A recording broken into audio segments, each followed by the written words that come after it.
Hi everyone, this is Ravi again. Welcome back to 17th YouTube session on Azure DevOps and continuous integration. So in this session, we are gonna concentrate on Azure DevOps sprints. So I'm gonna cover in detail session how sprints are created in Azure DevOps and how do we manage sprints in Azure DevOps. Okay, let's see the agenda items for this particular YouTube session. So all these agenda items I'm gonna show you with an example in Azure DevOps application. First, I'm gonna cover how to create sprint in Azure DevOps, how to set sprint length, start date and end date, how to map sprint backlog items from product backlog, what is Sprint Taskboard, customization of Sprint Taskboard in Azure DevOps, how to derive tasks for each sprint backlog item, how to allocate efforts to each task in Sprint Taskboard, and how to calculate total sprint activity efforts. Also, how can we do capacity planning in sprint, and how to calculate total sprint efforts, and how to set the availability capacity, and now compare your availability capacity versus total sprint efforts. And also I'm going to show you how can you set the view of your task board based on the assignee. Okay, let's take the first agenda item of this particular YouTube session. How to create sprint in Azure DevOps. So let me go back to my Azure DevOps application. This is my Azure DevOps tenant, which is a free subscription. So now here in my Azure DevOps free subscription, I have created a project called e-commerce. Okay, so if I click on this particular project, go to project settings, and then you have to go to project configuration, where you will be defining your sprints or the iterations. So how to add a sprint? So here you just click here and then click on new child. So this is gonna give you option to name your sprint. So I'm naming the sprint. And also the next agenda item is how to set sprint length, start date and end date. So here you need to select the start date. Let's say my start date of this particular sprint is, let's assume probably like 21st of April, and then end date is 9th May, like 3 weeks of the sprint. Okay, and then click on save and close. Right, so if you want to delete this particular sprint, you just click on this navigation and then click on delete. Okay, so this is how you can add your sprint in particular project. What is our second agenda item? Okay, second agenda item I already covered, how to set a sprint length, start date and end date. Okay, and now how to map sprint backlog items from product backlog. Okay, so let me go to my backlog in the application. Let me go back to application now. Here you have a backlogs. So I have explained you about boards, backlogs, work items and everything in my previous video. You can refer to those videos for more information before you proceed with this particular session. Okay, so let me go back to backlogs. So in the backlogs, I can see there are epics, there are user stories and there are features. So now let me first map this product backlog items to the sprint which we have created. So if you see here in the right side pane, there is a planning pane where you have a sprint 1, sprint 2. Basically you are able to see the sprints here. Okay, so what you need to do is you have to select this particular use case. Let's say use case 1. I want to map this particular use case 1 to sprint 1. Drag and drop. And also I want to map this particular use case 2 to sprint 1. Drag and drop. Let's say I want to map this bug 3 to sprint 2, for example. Okay, drag and drop to sprint 2. See, automatically the bug has been mapped to sprint 2. So this is how you can map the items from your product backlog to the sprint backlog. Okay, hope you understand your third point of the agenda item. Okay, so now what is the fourth agenda item? What is sprint taskboard? Okay, so now as we already created the sprints in our project settings, if you go to project setting and go to project configuration, I have already created sprint 1 with start date of 13th April and 1st May as an end date. Okay, so let me go to sprints module. How? Click on boards, click on sprints. So as soon as you click on sprints, you can see whatever the items that I have mapped to the sprint 1, you can see in the sprint taskboard. What is sprint taskboard? The taskboard contains all the product backlog items that are mapped to sprint, and also you will have a facility to add task for each sprint backlog item. Okay, so this is your task board. So in the task board, you'll be managing all the tasks corresponding to each sprint backlog item. Okay, so we have completed the fourth agenda. So what is sprint task board? Sprint task board is where you will be managing the tasks for each backlog item, sprint backlog item. Okay, and then so customization of sprint task board. So now how to customize this task board? So if you see the task board, I have basically three columns I can see in the task board. What is first column is to do, what is to do tasks, what are all the tasks that are in progress, what are all the tasks that are done. Okay, so if you want to customize these columns, click on column options, and now let's say I want, instead of to do, I want to name it as new. Okay, and save it. If you see here, the task, the first column has been renamed to new. Let's say if I want to put it back again to do. Okay, so to do and save it. So the column has been updated to do. So if you want to insert new columns, yes, you can insert the new columns also by clicking on add column. Okay, so this is the way you can add the columns, you can rename the columns of your task board.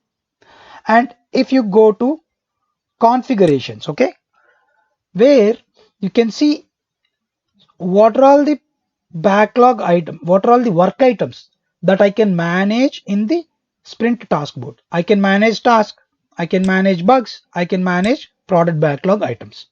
So task is having these fields. Basically this task board will have these fields. In the bug, the task board will have ID, assign to, tags, all these things. And if you go to styles, you can define a styling rule here to make sure the coloring, basically let's assume I want to highlight my tile. If I want to highlight this particular tile in red color, if this particular item is high priority, then I can set the rule here to turn into red. I want to set a rule, turn the tile into red if the item is high priority. So I can set that particular rule. And what we are doing here, these are all the working days. So my working days are Monday, Tuesday, Wednesday, Thursday, Friday. And I'm going to work with the bugs managed with the requirements. Basically, if you see here in the requirements, I can see bug also. That means I want to manage this particular bug also as a requirement, because my particular sprint have one item to fix the defect, right? So that is the reason I'm managing the bugs along with the requirements. Okay, so done.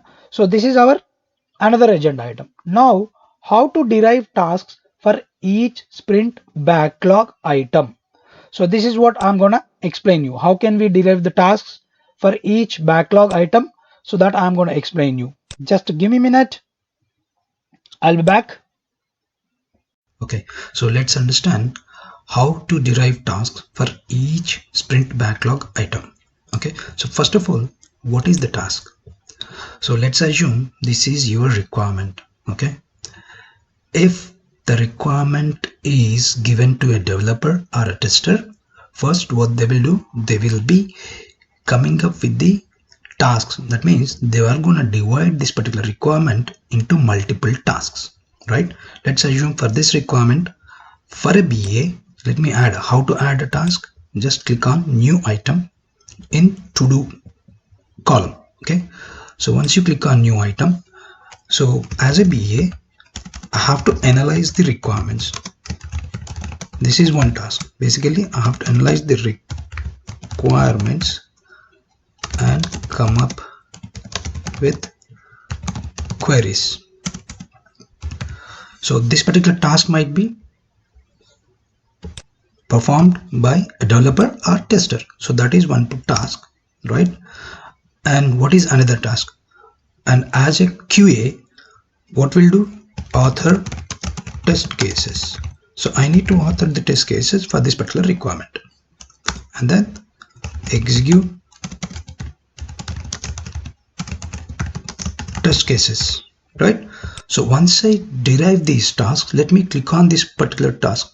So once you click on this, a task pane will be opened. So this is work item. So here you will be providing description, and you need to provide what is the area you want to keep, and this task is of sprint 1, right? So we are mentioning the sprint 1. And I also told you the next agenda item is how to allocate efforts to each task in Sprint Taskboard. So let's assume this is one task. I want to mark it as remaining effort as, let's say this particular task is of 8 hours. Okay, I'm mentioning it as 8 hours and save it. Or you can also specify the effort here itself. Instead of opening the work item, you can directly specify here. Authoring test cases. Let's assume it's my 16 hours of task. Execution is 24 hours of task. Okay, and let me add tasks to other use cases also. Analyze requirements. For every use case, analyze requirement is common, right? So I'm just making it as 8. So you can define any type of tasks, right? If you want to define a task like environment setup, you can define the task also. So whatever the task you want to perform to complete this particular use case. Okay, author test cases. Let's say this is a small use case, so I want to allocate only 8 hours. Let's assume. Execute test cases, and this is, let's assume this is 16 hours. Okay, and now let me add task for this also. Requirement analysis 8 hours. Author test cases. Let's have 8 hours, and let me add just one task for this also. Okay, 8 hours. Okay, and let me add here execute test cases. Okay, so I'm assigning 16 hours. So now we have derived tasks that are associated, basically the tasks that should be performed to complete this particular requirement. So I have defined tasks for each and every requirement or use case or a bug within the sprint 1, right?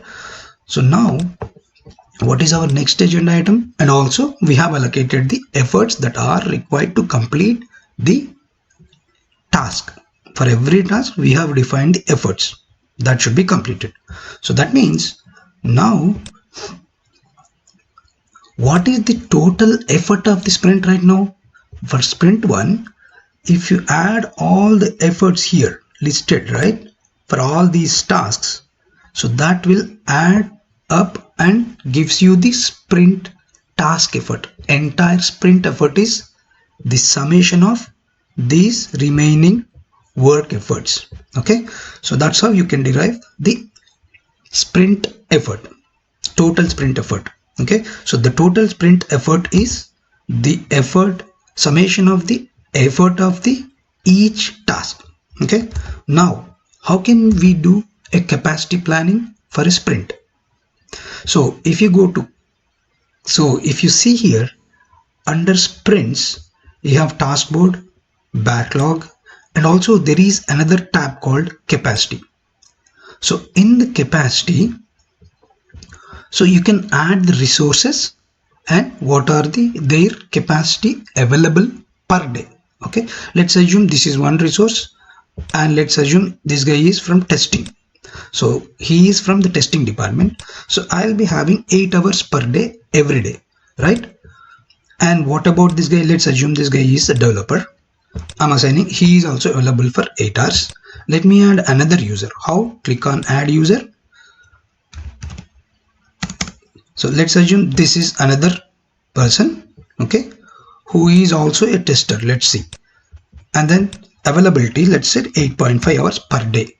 Okay, so that means now I'm actually configuring a capacity available within the Scrum team, right? Let's assume I have a team of 3 members, developer, 2 testers, and they have availability of 8 hours per day. Okay, and save it.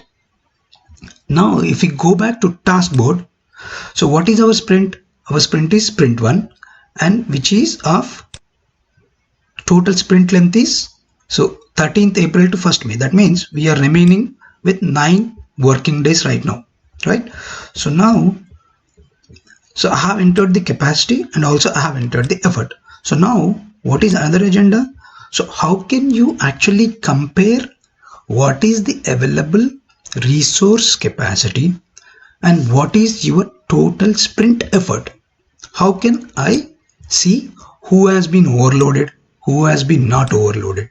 Okay, so if you go to this view options, okay, click on this view options, and now instead of planning, select work details at the side pane. Okay, if you click on work details, if you see here, my total work is what?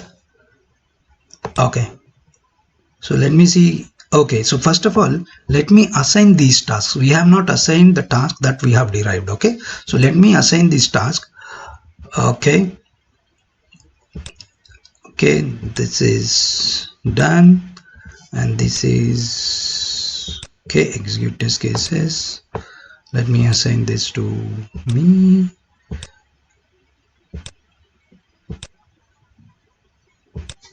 Okay, developer.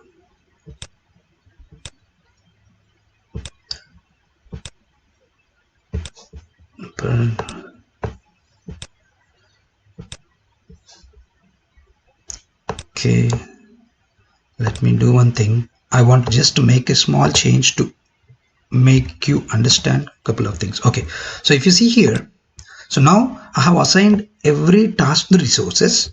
If you see what is the total task, my total task is the total efforts of the tasks are 170 hours. So that means my capacity is 170. Let's see, let me just understand what is the total work. Okay, the total work is summation of all these tasks, right? So if you see here, my total work, if you see 170 of 220, that means 220 hours of the work I have in the sprint, but the team available capacity is 170.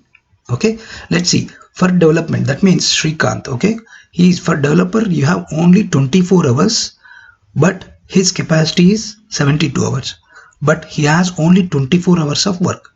For testers, so this is testing, so basically the work based on the teams. So development team has only 24 hours, but their availability is 72 hours.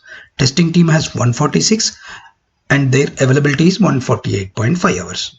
Okay, if you go to the activities based on the assignee, if you see here, so Ravikant, so my availability is 72 hours, 8 hours and 9 days. So that means 72 hours. But the task efforts are assigned to me are 90 hours. That means I have a 72 hours of availability, but the task of 90 hours has been assigned to me. So that is the reason it is showing me in red color.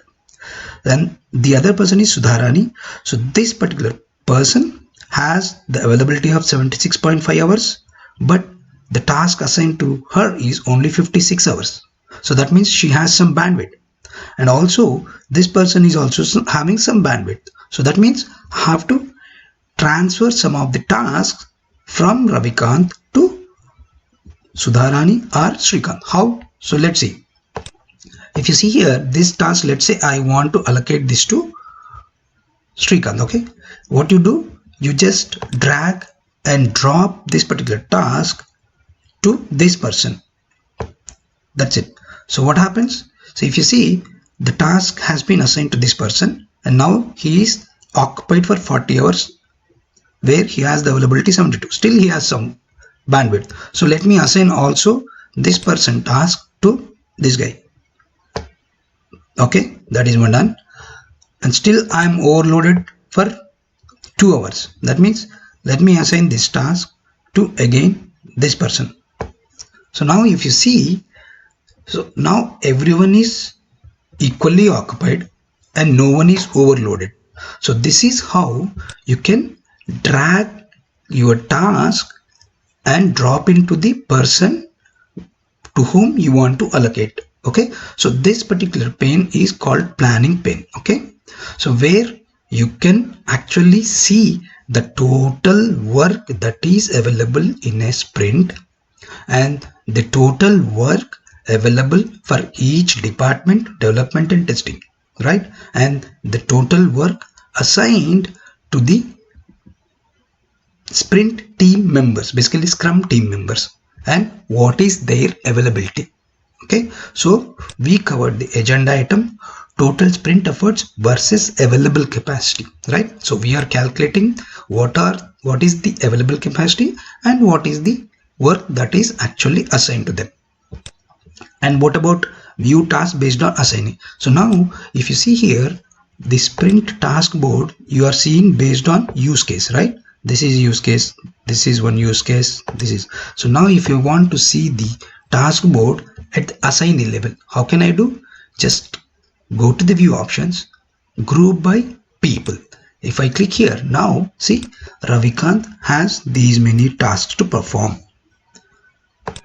and Sudharani has these many tasks to perform. Srikant has these many tasks. So if you see here, so me has 66 hours. See, if you see right side also, 66 hours are the efforts are assigned to me. My availability is 72 hours. In the same way, Sudharani 48 hours and her availability is 76.5 hours. So that's how you can analyze your task board based on the assignee also. Okay, hope you all understand the concepts of the Azure DevOps sprints and what are the different options that are available in Azure DevOps. So if you have any questions, you can just leave comments in the comment box, and also please subscribe to my channel, and I will be publishing the next video on very important topic called dashboards. Okay, stay tuned. Hope you all enjoyed this session. Thank you.